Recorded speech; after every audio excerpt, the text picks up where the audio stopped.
But मैं इतनी जल्दी इंप्रेस नहीं होता हूँ, आगे देखते हैं और क्या होता है। This is the view that you get. ये वो रिजॉर्ट फीलिंग है जो हम अपने सारे क्लाइंट्स को, अपने सारे कस्टमर्स को हम ये ऑफर करते हैं। I have got the idea about it. Seems like a great stuff. It is indeed. लेकिन this is something that everybody is doing, right? Yes. So let's understand what extra Sobha as a developer is giving to the consumers. Of course, sir. मैं यही सवाल पूछने वाला था हाँ जी। कि आज तो 270 एकड़ है आपके पास में, हाँ जी। मान लिया कल को डेवलपर का मूड चेंज होता है, वो कहता है मैं लैंड पार्सल पड़ा है, मैं इसको चेंज करा लेता हूँ, इसका मतलब इसका लाइसेंस ले लेता हूँ या कुछ करा लेता हूँ हाँ जी। बाय ट्वीकिंग एनीथिंग, तो ऐसा तो नहीं हो जाएगा कल को? पहले ना सर, हाँ ये तो ठीक गया। तो अब कहाँ आ गए हैं हम लोग? सर, आपने मेरे को बोला था कि हम बाकी डेवलपर से अलग क्या करें।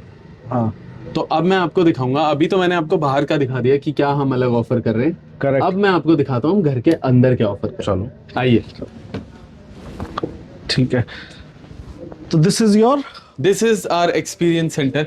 अच्छा शोभा के हर प्रोजेक्ट के साथ आपको एक एक्सपीरियंस सेंटर मिलता है, जहाँ पे आपका कंस्ट्रक्शन म्यूजियम होता है हाँ हाँ और आपका सैंपल अपार्टमेंट होता ठीक है। है।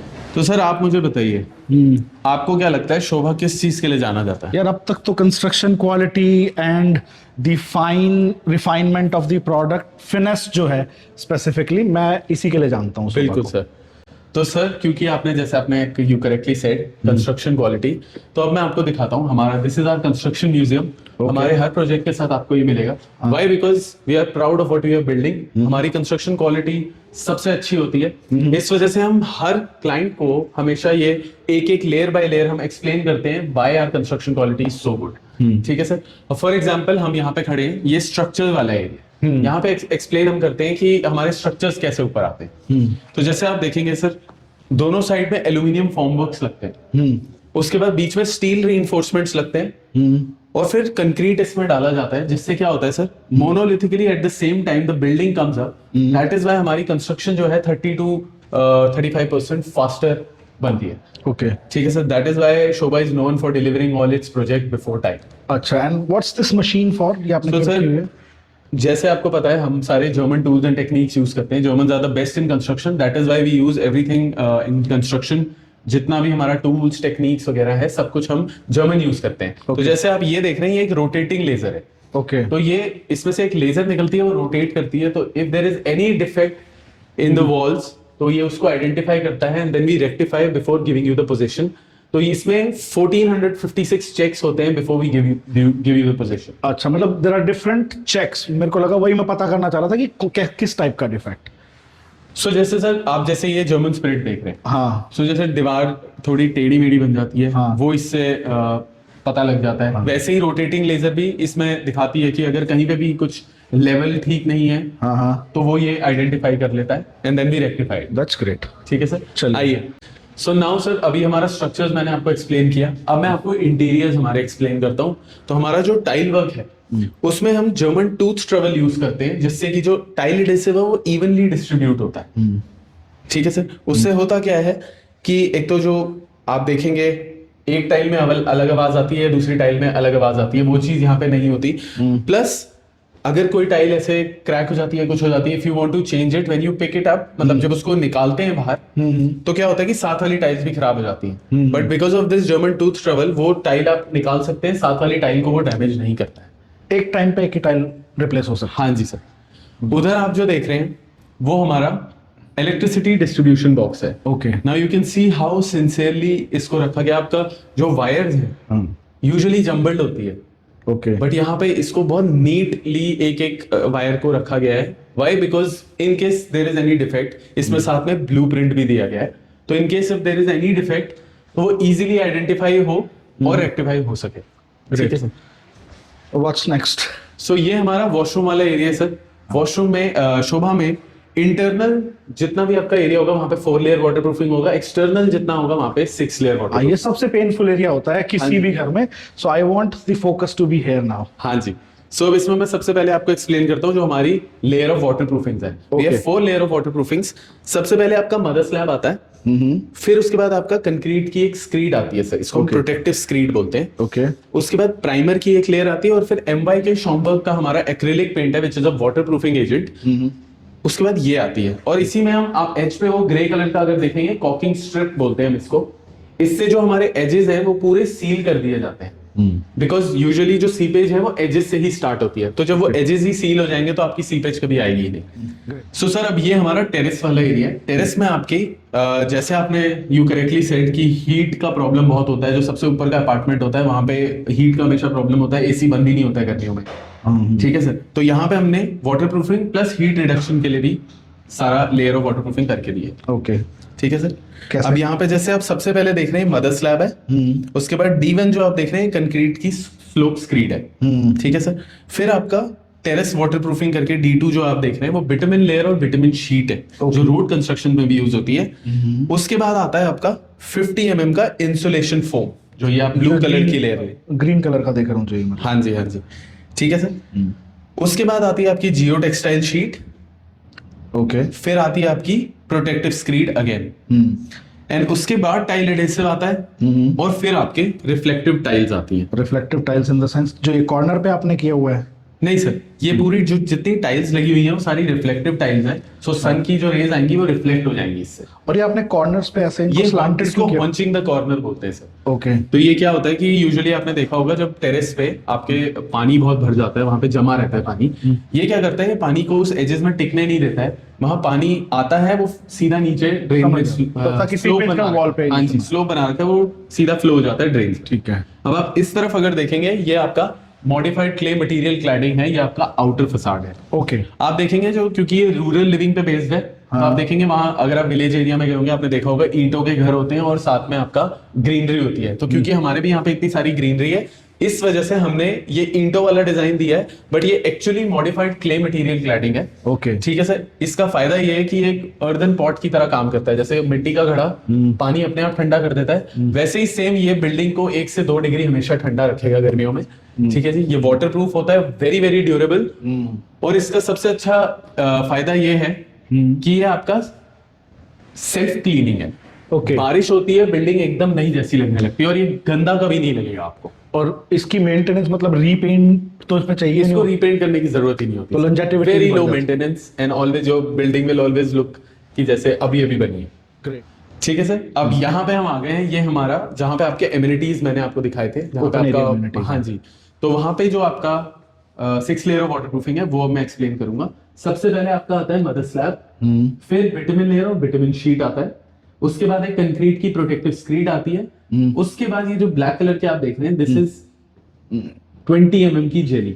ओके, ये भी वाटर एब्जॉर्ब करने के लिए होता है। देन कम्स जियो टेक्सटाइल शीट, और जहां जहां आपको कंक्रीट के पेवर्स होंगे सर, वहां पे पहले 6 mm की जेली आएगी, उसके बाद कंक्रीट के पेवर आएंगे, जैसे आपका जॉगिंग पाथ है। समझ गया। ठीक है सर। और जहां पे घास होगा वहां पे आपका पहले सॉइल आएगा, फिर आपके ग्रास ग्रिड्स आएंगे। Now this is basically for safety purpose. Usually क्या होता है जब आपका कोई इमरजेंसी सिचुएशन होती है तो कोई एम्बुलेंस या फायर ब्रिगेड आती है, तो वो जब घास में अगर वो जाएंगे, बिकॉज इट्स नीचे सॉइल है, तो वो धंस जाएगा। समझ गया। ये उसको प्रिवेंट करेगा। व्हाई? बिकॉज इसका जो कैपेसिटी है 40,000 टन ये विथस्टैंड कर सकता है। ये लगाया जाता है, उसके ऊपर घास लगाई जाती है, तो उससे क्या होगा, अगर इसके ऊपर से कोई एम्बुलेंस या फायर ब्रिगेड जा रही है तो वो उनको कोई प्रॉब्लम नहीं होगी, वो अपना काम अच्छे से कर पाएंगे। करेक्ट। ठीक है जी। This is good. अब बताओ नवीन, अब Yes. लग रहा है आपको कि हम कुछ अलग कर रहे हैं? Yes, this has brought smile to my face. So this is मतलब हाँ, यहाँ से बिकॉज इनफैक्ट क्या है ना कि मैं जब करियर शुरू किया था ना, तो मेरे एक मेंटोर थे मिस्टर अनिल धवन, तो हाँ जी। उनका नाम भी इसीलिए ले रहा हूँ बिकॉज उनसे मैंने बहुत कुछ सीखा है। हाँ जी। तो उन्होंने यही कहा था कि अगर किसी भी प्रोडक्ट, किसी भी कंपनी के बारे में पता करना हो ना, तो बड़ी चीजों को मत देखो, छोटी चीजों की डिटेलिंग को देखो। हाँ जी। क्योंकि जो छोटी डिटेलिंग का ध्यान रखेगा ना, बड़ी का ऑटोमेटिक हो जाएगा। जैसे Exactly. छोटे छोटे खांचे जुड़ के बड़ी पिक्चर बन जाती है ना। हाँ जी, तो बिल्कुल। This is something that impresses me. और शोभा तो सर माइन्यूट डिटेलिंग पे ही सबसे ज्यादा काम करता है। कर मतलब मेरे को पसंद भी वही चीजें आती हैं जहां पे माइन्यूट डिटेल होते हैं। तो now I am impressed, but अब इसके बाद क्या करना है? इसके बाद सर अब हम जाएंगे अपने सैंपल अपार्टमेंट में। ठीक है। तो एक बारी सैंपल अपार्टमेंट में आपको दिखा देता हूँ। 3761 स्क्वायर फीट का हमारा सैंपल अपार्टमेंट है। ठीक है। आइए। ठीक। तो सर हमारा स्टार्टिंग अच्छी थी, yes. मिडिल पार्ट भी अच्छा था। यस। अब आते हैं हमारे शो स्टॉपर की तरफ। Let me take you inside. ये हमारा ग्रैंड फॉयर है सर। हाँ हाँ but before I begin with the sample apartment, उससे पहले मैं आपको थोड़ा सा इस डोर के बारे में बताना चाहूंगा, क्योंकि आपने बोला कि आपको डिटेलिंग के बारे में बात करना बहुत अच्छा लगता है, यू अप्रिशिएट द डिटेलिंग। तो मैं यहाँ पे आपको दिखाता हूँ क्यों शोभा के घर 5, 6, 10 साल के बाद भी नए जैसे रहते हैं। ओके ठीक है सर। अब जैसे आप यहाँ पे देखेंगे sir, this is oakwood door, इसमें पीछे ओकवुड विनियर लगा है एंड फिनिश विद पीयू लैकर्ड। आप यहाँ पे देखेंगे सर, ये फायर प्रूफ डोर है, प्लस इसको हीट ट्रीटमेंट होता है। इसका हीट ट्रीटमेंट होता है सर 6 महीने के लिए। वाई? बिकॉज इसमें से जितना मॉइस्चर है वो सारा बाहर निकाल दिया जाता है, Okay. सो दैट इसका ड्यूरेबिलिटी बढ़ जाए। Otherwise now you will be able to relate, rainy season में लकड़ी फूल जाती है, ओके वो चीज होने के चांसेस इसमें मिनिमल है। But still again I told you, Shobha 5% chances पे बहुत काम करता है कि इतना करने के बाद भी थोड़ा बहुत फूल गया। तो यहाँ लकड़ी और दीवार के बीच में हमने पीयू फोम, पॉलीयूथरीन फोम की लेयर दी है सर। ओके ठीक है, उससे क्या होगा, अगर थोड़ा बहुत मॉइस्चर आएगा भी तो वो दीवार तक नहीं पहुंचेगा। अदरवाइज कुछ टाइम के बाद यहाँ पे ऐसे क्रैक्स आने शुरू हो जाते ठीक है सर। आप देखेंगे इसमें कोई कील भी यूज नहीं करी गई है, nail, no nail is used in the door. Yes हाँ, मतलब वो मैंने भी नोटिस नहीं किया था, पर आपने बोला तो हाँ मेरे को लगा। तो सर अब यहाँ पे फॉयर में एक और स्पेशल चीज है आपके लिए। क्या? स्विस मेड एक कंपनी है सर, ब्रीथ इजी, उनका ये डिवाइस है। ओके इसको बोलते हैं वायु ट्रीटेड फ्रेश एयर यूनिट। अब ये एक नॉर्मल एयर प्योरीफायर क्या करता है सर, एक तो आपको हर रूम में अलग अलग रखना पड़ता है, ठीक है, और वो अंदर की हवाई अंदर सर्कुलेट करता रहता है, प्योरीफाई करता रहता है। करेक्ट। ये क्या करेगा सर, एक तो ये पूरे 1500 स्क्वायर फीट के लिए एक यूनिट काफी है। तो depending on the size of the apartment usually 2 या 3 लगाए जाएंगे आपके घर में। और ये हर कमरे में नहीं लगेगा, ये किसी किसी जगह पे लगेगा। प्लस ये क्या करेगा, आपकी यहाँ की जितनी एयर है उसको लेगा, बाहर रिलीज करेगा, बाहर से फ्रेश एयर लेगा, उसको ट्रीट करेगा और फिर अंदर रिलीज करेगा। तो उससे एक तो वेंटिलेशन बना रहेगा, आपका कार्बन डाइऑक्साइड जो कि एक मेन पोल्यूटेंट है, आप एक बंद कमरे में होते हैं, वहां पे अगर कोई वेंटिलेशन नहीं है तो कार्बन डाइऑक्साइड ज्यादा होने की वजह से कभी कभार आपको लगता है कि डिजीनेस फील हो रहा है या स्लीपी फील होता है, वो कार्बन डाइऑक्साइड की वजह से होता है। ये उसको भी प्योरीफाई करता है, पार्टिकुलेट मैटर को भी प्योरीफाई करता है। तो सर अब आप यहाँ पे देखेंगे, जैसे आपने डिटेलिंग की बात करी, तो यहाँ पे हमारा जो स्कर्टिंग है, इसकी आउटवर्ड प्रोजेक्शन जो होती है यूजुअली 4 mm की होती है, हमने 2 mm की रखी हुई है। वाई? बिकॉज विद टाइम इसके ऊपर धूल जमा हो जाती है, डस्ट आ जाता है, दैट इज वाई इसको 2 mm पे रखा गया, ताकि वो वाली प्रॉब्लम कभी आए ही नहीं। Minute detail. हाँ जी। इधर से अगर आप देखेंगे सर, पूरे घर में हर डोर में आपको रबर सील्स लगे हुए मिलेंगे। वाई? बिकॉज हमारे वेल वेंटिलेटेड अपार्टमेंट्स है। तो यूजुअली क्या होता है कि आपका जो दरवाजा है हवा से जोर से बंद हो जाता है, उससे टाइल डैमेज होता है, उससे आपका लकड़ी डैमेज होती है। तो इस वजह से वी गिव दिस, ये इम्पैक्ट एब्जॉर्ब कर लेता है। Right next to it you will see एक टाइल बीड। अब टाइल बीड क्या करता है सर, आपने भी शायद हो सकता है अपने घर में आप रिलेट कर सकते होंगे कि जहां पे टाइल के एजेस होते हैं वहां पे वेयर एंड टेयर से वो चिपिंग हो जाती है। ठीक है सर। तो ये टाइल बीड आपको लगा के दी जाती है हर टाइल के एजेस पे, सो दैट आपका घर हमेशा नया ही लगे। अब अनिरुद्ध को कर दिया था हमने free, so that I can see the apartment on my own. So when you enter into the apartment, this is what you get as a foyer area which is huge. इसके साथ में ही अटैच है ये first bedroom, जिसके साथ में attach है एक balcony and 1 washroom. You can also convert this first bedroom into an office space because it is totally segregated from the rest of the apartment and the privacy is maintained. This is the washroom. This is the powder room right next to the first bedroom and adjacent to the living dining area. Now let's move to the living dining area. You get this huge living dining area where you can use your own creativity to customize it as per your own desires and preferences. You also have a separate area which has an attached balcony, which you can see here. You can convert this into a family lounge if you want. You also get this small puja room. And this is the primary balcony with the living dining area, which will be overlooking the project landscapes and the Karma Lakeland and the golf views from your balcony that you can enjoy all the time. Let's move to the kitchen now. And this is the kitchen, which is an aisle style kitchen where cooking area and preparation area are separate. You have enough space to install any kind of storage that you want in the kitchen area. You also have one more cleaning area in the utility balcony where you can also install a dishwasher as well, which we will see just now, and this is how it looks.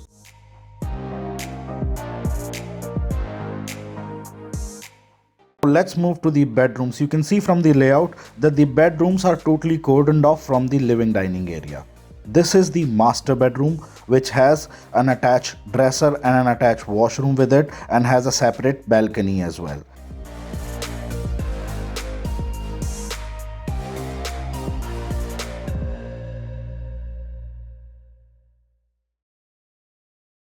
This is the second bedroom with a separate balcony attached with it, with an attached washroom as well.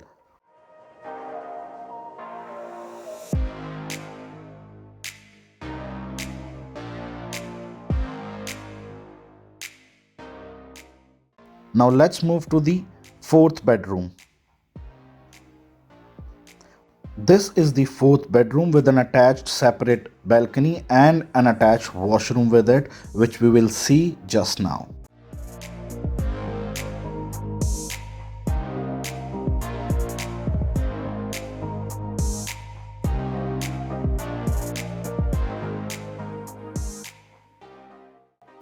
The apartment comes with a helper's room which looks like this, and it is sufficient for a single help.